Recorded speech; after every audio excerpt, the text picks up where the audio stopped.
Over trading एक ऐसी type of trading जो आपकी कैपिटल को विद इन अ डे ख़त्म कर सकती है। आज की वीडियो में हम बात करेंगे कि ओवर ट्रेडिंग क्या होती है, ओवर ट्रेडिंग किस वजह से होती है और ओवर ट्रेडिंग को किस तरह से कम किया जा सकता है या इसे ख़त्म किया जा सकता है।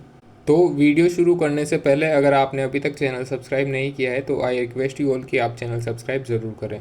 सबसे पहले बात करते हैं कि ओवर ट्रेडिंग क्या होती है। तो बेसिकली ओवर ट्रेडिंग, जैसा कि इसके नाम से ही हमें पता चल रहा है कि काफ़ी ज़्यादा ट्रेडिंग करना। जनरली जब भी हम ट्रेडिंग में आते हैं तो हमें अपनी ट्रेड्स पर डे डिसाइड करनी होती है, at least in a beginner stage, ताकि जब आप किसी ट्रेड में लॉस करें या आप सारी ही ट्रेड में लॉस कर दें तो आपकी कैपिटल ख़त्म ना हो। जनरली जो ट्रेड्स पर डे हम डिसाइड करते हैं वो 3 या 4 होती है मैक्सिमम। मैं मोस्ट ऑफ द केसेस में सजेस्ट करूँगा कि आप 3 ही रखें या उससे कम ही रखें। बट होता यह है जनरली जब कोई नया पर्सन ट्रेडिंग में आता है या ट्रेडर बनना चाहता है तो वो अपनी ट्रेड्स पर डे डिसाइड नहीं करते हैं। वो अल्टीमेटली काफ़ी सारी ट्रेड्स लेते जाते हैं। इनफैक्ट काफ़ी लोग ऐसे होते हैं जो दिन की 30-40 ट्रेड तक भी ले लेते हैं। ये सुनने में काफ़ी ज़्यादा लग रहा होगा बट ऐसे लोग हैं जो दिन की 30-40 ट्रेड ले लेते हैं। क्योंकि मैंने जैसे आपको बताया कि दिन की 3 से 4 ट्रेड भी काफ़ी होती हैं, तो 30-40 तो बहुत ज़्यादा हैं। अगर आप 7-8 ट्रेड भी लेते हैं तो वो भी काफ़ी ज़्यादा है। इसमें होता ये है कि मान लेते हैं आपकी पहली 2-3 ट्रेड में लॉसेस हुए, तो फिर जब आप नेक्स्ट फोर्थ या थर्ड ट्रेड करते हैं तो आपका mindset risk management, money management और ट्रेडिंग प्लान को फॉलो करने वाला नहीं होता है। फिर आपका माइंडसेट कहीं ना कहीं जो पहली 2-3 ट्रेड में लॉस हुआ उसको रिकवर करने का हो जाता है। और यहीं पर प्रॉब्लम आ जाती है कि जैसे ही आपका माइंडसेट लॉस रिकवरी की ओर शिफ्ट होता है, आप कहीं ना कहीं अपने प्लान से, अपने मैनेजमेंट से डिविएट होने लग जाते हैं और जो अल्टीमेटली आपको लॉसेस देते हैं। बट इसके अपोजिट अगर आप अपनी ट्रेड्स पर डे डिसाइड करे हुए रखते हैं पहले से ही, लाइक आपने डिसाइड किया हुआ है कि आप दिन की 3 ट्रेड ही लेंगे या दिन की 2 ट्रेड ही लेंगे, तो इसमें होगा ये, अगर आपके पहले 2 ट्रेड्स में प्रॉफिट हो जाते हैं और तीसरी ट्रेड में लॉस हो जाता है तो आप अपना सेटअप उस दिन के लिए बंद कर देंगे। या आपका पहली ट्रेड में लॉस हो जाता है और दूसरी ट्रेड में प्रॉफिट हो जाता है तो फिर आप उस दिन के लिए अपना सेटअप बंद कर देंगे। इससे होगा ये कि अल्टीमेटली ना तो आप ज़्यादा अपनी कैपिटल को रिस्क पर डालेंगे मार्केट में और ना ही आपको जो लॉसेस होंगे वो ज़्यादा होंगे। जब आप 3 ट्रेड में अगर लॉस भी कर देते हैं, जब आपकी ट्रेड्स पर डे 3 है और वहाँ पर आप तीनों ट्रेड में भी लॉस कर देते हैं, तो वहाँ पर आपको ज़्यादा लॉसेस नहीं होंगी क्योंकि आपने अपनी ट्रेड्स पर डे डिसाइड की हुई है एंड आप अपना रिस्क मैनेजमेंट फॉलो कर रहे हैं, तो आपको ज़्यादा लॉसेस नहीं होंगे। और जैसे ही आपको 3 ट्रेड में लॉस होगा आप उस दिन के लिए अपना जो ट्रेडिंग है वो बंद कर देंगे। इससे फ़ायदा ये होगा कि आपको ज़्यादा लॉसेस नहीं होंगे, आपके जो लॉसेस हुए वो बढ़ेंगे नहीं और आपका जो लॉस रिकवरी माइंडसेट है आप उसके साथ ट्रेड नहीं करेंगे। आप अगले दिन आएंगे बिल्कुल फ्रेश माइंडसेट के साथ और नए दिन में नई तरह से ट्रेड करेंगे। जबकि इसके अपोजिट अगर आप ट्रेड्स डिसाइड नहीं करते हैं अपनी पर डे की, तो आप ये करते हैं पहली 1-2 ट्रेड में लॉस होने के बाद कि अब इस लॉस को रिकवर करना है और आप उस लॉस रिकवरी के लिए काफ़ी सारे ट्रेड्स लेने लगते हैं, जिनमें अल्टीमेटली आपका आउटकम लॉसेस ही होता है। और लॉसेस सिर्फ वो नहीं है जो आपके अल्टीमेटली किसी ट्रेड में हुए, उसके अलावा भी आपको फिर ब्रोकरेज भी देनी है और आपका जो साइकोलॉजिकल लॉस हुआ वो अलग से है। तो ये अल्टीमेटली आपको नुकसान ही देती है। वो पैसों का नुकसान हो सकता है, वो आपके माइंडसेट का नुकसान हो सकता है। तो अब हम कुछ रीज़न्स की बात कर लेते हैं कि क्यों ओवर ट्रेडिंग होती है, ओवर ट्रेडिंग होने के पीछे की साइकोलॉजी क्या है। तो सबसे पहला रीज़न है FOMO, fear of missing out. Fear of missing out क्या होता है कि जब आपको ऐसा फील होने लगता है कि यहाँ कोई अपॉर्चुनिटी थी और वो मेरे हाथों से मिस हो चुकी है, और फिर आप उस अपॉर्चुनिटी के निकल जाने के बाद भी किसी ट्रेड में एंटर कर जाते हैं, तो ऐसे केस में होता यह है कि आप एंट्री लेट करते हैं, मूव पहले ही आ चुका होता है, तो फिर वो ट्रेड अल्टीमेटली आपकी अपोजिट डायरेक्शन में जाती है और आपको लॉसेस देती है। फॉर एग्जांपल, आपने कोई स्टॉक फाइंड आउट किया जो ऊपर डायरेक्शन के लिए आपने फाइंड आउट किया कि हाँ ये स्टॉक यहाँ से ऊपर बढ़ सकता है। अब हुआ ये कि आपने उसमें एंट्री नहीं ली, वो स्टॉक ऊपर जाता गया और फिर आपको एक पॉइंट ऑफ टाइम पर जाकर लगा कि मेरी एंट्री मिस हो गई है, ये अपॉर्चुनिटी काफ़ी अच्छी थी, ये मिस हो गई है, अब मैं इसे मिस नहीं करना चाहता, तो आप उसमें एंट्री कर लेते हैं। जैसे ही आप एंट्री करते हैं वहाँ पर उस स्टॉक का मूव खत्म हो चुका होता है और अल्टीमेटली वो रिवर्स होकर आपको लॉसेस देता है। तो इस तरह से आप फोमो में आकर कभी कभी ओवर ट्रेडिंग कर लेते हैं। आप एक बार, 2 बार, 3 बार उस एक ही अपॉर्चुनिटी के पीछे ट्रेड्स लेते जाते हैं और अल्टीमेटली वो आपको लॉसेस देती है। नेक्स्ट रीज़न की अगर मैं बात करूं तो वो है रिवेंज ट्रेडिंग। रिवेंज ट्रेडिंग में क्या होता है कि फॉर एग्जांपल मान लेते हैं आपने आज ट्रेडिंग स्टार्ट की और आपके पहले ट्रेड में लॉस हुआ, फिर आपका सेकंड ट्रेड में भी लॉस हुआ, तो फिर आप लॉस रिकवरी माइंडसेट के साथ ट्रेड करने लगते हैं और आपका माइंडसेट ये हो जाता है कि मार्केट ने मेरा लॉस कैसे कर दिया, मेरा लॉस नहीं होना चाहिए था, अब मैं मार्केट को बताऊंगा कि इसने मेरा लॉस क्यों किया और मैं यहाँ से प्रॉफिट निकाल कर जाऊँगा। आपका ये माइंडसेट हो जाता है और फिर आप ट्रेडिंग को गैम्बलिंग की तरह करने लगते हैं कि जब तक मेरा लॉस रिकवर नहीं हो जाएगा, जब तक मैं मार्केट को सबक नहीं सिखा दूंगा, तब तक मैं अपनी ट्रेडिंग बंद नहीं करूंगा। और इसी इंटेंशन के साथ या इसी माइंडसेट के साथ आप काफ़ी सारी ट्रेड्स लेने लगते हैं जो अल्टीमेटली आपको लॉसेस देती है, क्योंकि वो किसी प्लान के बेसिस पर ना होकर वो इमोशन के बेसिस पर होती है। दैट्स वाई आप अल्टीमेटली बड़े लॉस के साथ बाहर निकलते हैं और कभी कभी आपकी पूरी कैपिटल भी इसमें ख़त्म हो सकती है। नेक्स्ट रीज़न की अगर मैं बात करूं तो वो है ग्रीड या ओवर कॉन्फिडेंस। इसमें आप ग्रीड या फियर भी इसे कह सकते हैं। तो ग्रीड में आप कब ट्रेड करते हैं? मान लेते हैं फॉर एग्जांपल आपने पहली ट्रेड ली, वो प्रॉफिट में गई, सेकंड ट्रेड ली, वो भी प्रॉफिट में गई, और आपने थर्ड ट्रेड ली, वो भी प्रॉफिट में गई। तो अब आपके अंदर ये फीलिंग कहीं ना कहीं आने लगेगी कि I am the god, I know how to trade the market. और आप पिछली 3 ट्रेड के आउटकम से इन्फ्लुएंस होकर आपको ये लगेगा कि मेरी सारी ट्रेड ही आज प्रॉफिट में जाएगी, मैंने एक कोई कोड क्रैक कर लिया है, और आप फिर काफ़ी सारी ट्रेड लेने लगते हैं कि मेरी सारी ट्रेड आज प्रॉफिट में जाने वाली है। तो 3 ट्रेड प्रॉफिट में जाने के बाद आप 4 ट्रेड लेते हैं और किसी तरह से मान लेते हैं वो भी अगर प्रॉफिट में चली गई, तो फिर आप 7वें आसमान पर पहुंच जाते हो और अल्टीमेटली आप फिर काफ़ी सारी ट्रेड लेना शुरू करते हैं। उसके बाद की ट्रेड में अगर लॉस हुआ तो आप ये सोचते हैं कि कोई बात नहीं, एक ट्रेड में लॉस हुआ है, अब मैं नेक्स्ट ट्रेड लेता हूँ, उसमें प्रॉफिट हो जाएगा।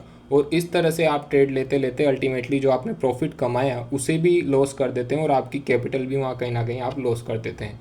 और फिर उस लॉस को रिकवर करने के लिए आप और ज़्यादा ट्रेड करते हैं जो अल्टीमेटली आपकी कैपिटल भी ख़त्म कर सकती है। फियर में आप कब ट्रेड करते हैं कि मान लेते हैं आपने कोई ट्रेड ली और उसमें आपका लॉस हुआ, और फिर आपने सेकंड ट्रेड ली, उसमें भी आपका लॉस हुआ, तो अब आपको ये लगेगा कि ये लॉस कहीं ना कहीं मेरी कैपिटल का हो चुका है, तो अब मुझे इसे रिकवर करना है। अल्टीमेटली आप रिकवरी मोड में आ जाते हैं और आप ये डर में कि मेरी कैपिटल पूरी ख़त्म ना हो जाए, उस लॉस को रिकवर करने के चक्कर में, उस कैपिटल को फिर से ब्रेक इवन के लाने के चक्कर में काफ़ी सारी ट्रेड्स करने लगते हैं जो अल्टीमेटली आपको ब्रोकरेज देनी पड़ती है और लॉसेस करते हैं आप, तो वो अल्टीमेटली आपकी कैपिटल को ख़त्म करता है और आपको ओवर ट्रेडिंग करने पर मजबूर करता है। लास्ट रीज़न की अगर मैं बात करूं तो वो है एडिक्शन ऑफ ट्रेडिंग, जो कि आजकल काफ़ी ज़्यादा बढ़ गया है। क्योंकि आप कहीं पर भी देखें सोशल मीडिया पर आपको रील्स दिखाई देगी, शॉर्ट्स दिखाई देंगे कि कोई पर्सन है जो कहीं पर भी ट्रेड करके प्रॉफिट कमा ले रहे हैं, दिन में 3-4 ट्रेड 5 ट्रेड कर रहे हैं, प्रॉफिट कमा रहे हैं, बड़ी बड़ी होटल्स गाड़ियों में घूम रहे हैं। But that is not the reality. इससे होता यह है कि जो नए ट्रेडर हैं, जो कोई भी नए पर्सन है जो ट्रेडिंग में आना चाहते हैं, वो इससे कहीं ना कहीं इन्फ्लुएंस होते हैं और उन्हें लगता है कि ट्रेडिंग काफ़ी इजी है, तो वो उस लाइफस्टाइल को इमेजिन कर करके कि मैं भी ऐसी लाइफस्टाइल जीऊँगा, उस लाइफस्टाइल की वजह से वो ट्रेडिंग करने लगते हैं और वो ट्रेडिंग के एडिक्ट हो जाते हैं। वो कहीं ना कहीं उन्हें बस ट्रेड लेनी है, भले ही उनका सेटअप बन रहा हो या नहीं, उनका जो स्ट्रेटजी है उसके अकॉर्डिंग एंट्री मिल रही हो या नहीं, वो वहाँ पर बस ट्रेड एंट्री करना चाहते हैं, क्योंकि उन्हें अल्टीमेटली प्रॉफिट कमाना है। उन्हें कोई रिस्क मैनेजमेंट फॉलो नहीं करना, उन्हें कोई प्लान फॉलो नहीं करना, बस उन्हें काफ़ी अच्छी लाइफस्टाइल चाहिए जो उन्होंने किसी रील या शॉर्ट पर देखी है, और वो उसी वजह से ट्रेडिंग के एडिक्ट बन जाते हैं ताकि वो अल्टीमेटली प्रॉफिट कमा पाएँ। बट ऐसा होता नहीं है। एंड क्योंकि ट्रेडिंग में इमोशंस काफ़ी अप एंड डाउन होते हैं, तो यहाँ पर इमोशन की अनस्टेबिलिटी कहीं ना कहीं एक थ्रिल देती है। जैसे आप जब प्रॉफिट करते हैं तो आपके अंदर डोपामाइन रिलीज़ होता है, वो आपको और ज़्यादा ट्रेड लेने के लिए आपको पुश करता है कि और ज़्यादा ट्रेड लेते हैं और ज़्यादा प्रॉफिट होगा। या लॉस होता है तब आप फियर में आ जाते हैं कि इस ट्रेड में जो लॉस हुआ इसे रिकवर करने के लिए मैं और ट्रेड लूँ। तो इस तरह से आप अल्टीमेटली कहीं ना कहीं लॉस रिकवरी मोड में आकर ओवर ट्रेडिंग करने लगते हैं, आप ज़्यादा ट्रेड्स लेने लगते हैं। So these are the reasons कि क्यों ओवर ट्रेडिंग एक ट्रेडर करता है। बट अब क्वेश्चन ये है कि इसे कैसे अवॉइड किया जाए, हम ओवर ट्रेडिंग को कैसे रोक सकते हैं, तो उनकी अब हम बात करेंगे। तो सबसे पहला तरीका है ओवर ट्रेडिंग को रोकने का कि set a fix trading plan, जिसमें मैंने आपको बताया कि आप अपनी एक स्ट्रेटेजी डिसाइड करें, एक प्लान डिसाइड करें, और जब तक कोई ट्रेड उस प्लान के अंडर नहीं आ जाती, वो सारे पैरामीटर्स के अकॉर्डिंग उस प्लान में नहीं आ रही हो, तब तक आप किसी ट्रेड में एंट्री नहीं करेंगे। वो कोई भी स्ट्रेटजी हो सकती है, वो टेक्निकल्स इंडिकेटर्स के बेसिस पर हो सकती है, वो प्राइस एक्शन के बेसिस पर हो सकती है, या वो कोई और स्ट्रेटजी हो सकती है। आपको करना यही है कि जब तक कि कोई ट्रेड उस प्लान के अकॉर्डिंग फिट नहीं हो रही हो, आप कोई उस पर्टिकुलर स्टॉक में एंट्री नहीं करेंगे, भले ही कुछ भी हो जाए, आपको कोई भी आकर बोल दे। तो ये एक तरीका है जिससे आप अपनी ओवर ट्रेडिंग को रोक सकते हैं। नेक्स्ट तरीका है कि ट्रेडिंग जर्नल यूज़ करना। ट्रेडिंग जर्नल होता यह है कि आप अपनी जो भी ट्रेड्स आपने दिन भर में की उनको किसी एक नोटबुक में लिखते हैं, और आप अपनी गलतियों को वहाँ देख पाते हैं, आपने क्या किया पूरे दिन में वो आप देख पाते हैं। तो ट्रेडिंग जर्नल जब आप मेंटेन करते हैं तो ये साइकोलॉजी आपकी रहती है कि आप वहाँ पर सिर्फ पॉजिटिव चीज़ें ही लिखें। तो जब आप ओवर ट्रेडिंग करेंगे तो आपने जो ट्रेड लॉस की वो भी आपको वहाँ लिखनी पड़ेगी, तो वो कहीं ना कहीं आपको पेन देगी। तो इस केस में जब आप ट्रेडिंग जर्नल मेंटेन करते हैं तो आप वहाँ उस नोटबुक में कुछ नेगेटिव ना लिखें, इसके लिए भी आप ट्रेड्स कम करने लगते हैं। तो इस तरह से भी आप अपनी ओवर ट्रेडिंग को कम कर सकते हैं। नेक्स्ट पॉइंट की अगर मैं बात करूँ तो वो है लिमिट योर डेली ट्रेड्स या decide your trades per day, जो कि मैं स्टार्टिंग से ही बोल रहा हूँ वीडियो के, कि आपको अपनी ट्रेड्स पर डे लिमिट कर देनी चाहिए, अपनी ट्रेड्स पर डे डिसाइड कर देनी चाहिए। फॉर एग्जांपल मैं अपने बारे में बताऊं तो मैंने 3 ट्रेड्स डिसाइड की हुई है कि मैं एक दिन में 3 ट्रेड्स से ज़्यादा नहीं लूँगा। 3 भी काफ़ी मैक्सिमम केसेस में नहीं होती है, बहुत ही कम होती है। फॉर एग्जांपल अगर मैं एक मंथ की बात करूं तो पूरे मंथ में मुश्किल से 1 या 2 दिन होंगे जहां पर मैं 3 ट्रेड्स किसी एक दिन में करता हूं। मोस्ट ऑफ द केसेस 1 या 2 ट्रेड्स ही होती है। मिनिमम कोई क्राइटेरिया नहीं होना चाहिए। अगर आपके सेटअप के अकॉर्डिंग कोई ट्रेड नहीं बनी है तो आप एंट्री मत कीजिए, उस दिन ट्रेड मत कीजिए।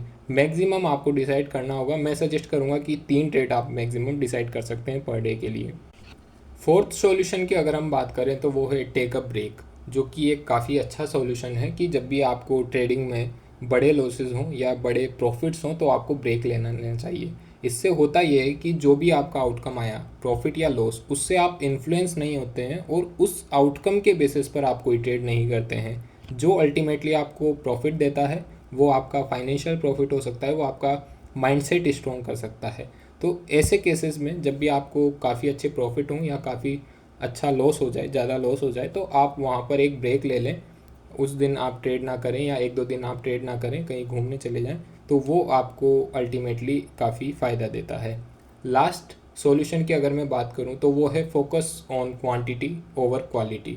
मतलब आप क्वांटिटी पर ध्यान ना दें, क्वालिटी पर ध्यान दें। यहाँ पर क्वांटिटी से मतलब है नंबर ऑफ़ ट्रेड्स, कि आप भले ही नंबर ऑफ़ ट्रेड्स कम करें बट जितनी भी ट्रेड आप कर रहे हैं वो क्वालिटी वाइज होनी चाहिए। वो ज़्यादा से ज़्यादा आपके ट्रेडिंग प्लान के पैरामीटर्स को फुलफ़िल करनी चाहिए। मतलब आप जब भी ट्रेड्स करते हैं और अपनी ट्रेडिंग के लिए स्टॉक्स फाइंड आउट करते हैं तो होता यह है कि कोई स्टॉक होगा जो 10 में से 3 पैरामीटर्स पर सही जा रहा होगा, कोई होगा 5 पैरामीटर्स पर सही जा रहा होगा, कोई होगा जो 8 पैरामीटर्स पर सही जा रहा होगा। तो ऐसे केस में आपको करना क्या है कि आपको इन तीनों में से सिर्फ एक ही ट्रेड लेनी है जो स्टॉक 8 पैरामीटर्स पर सही जा रहा है।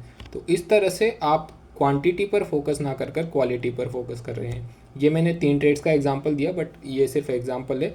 इसके लिए आप काफ़ी ज़्यादा स्टॉक्स को फिल्टर आउट करेंगे और फिर वहाँ से निकालेंगे कि आपको किस पर्टिकुलर स्टॉक में ट्रेड करना है और कितनी ट्रेड करनी है। और इस तरह से आप अल्टीमेटली अपनी ट्रेड्स को लिमिट कर पाएंगे, जो आपको ओवर ट्रेडिंग से बचाएगा।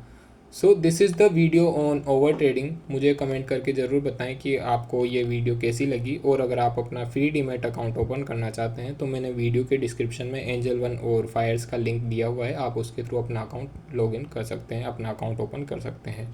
अगर आपको इस वीडियो की PDF चाहिए तो मैं आपको वो प्रोवाइड करवा दूंगा, आप कमेंट करके मुझे बता सकते हैं। Thank you so much for watching. Thank you so much कि आपने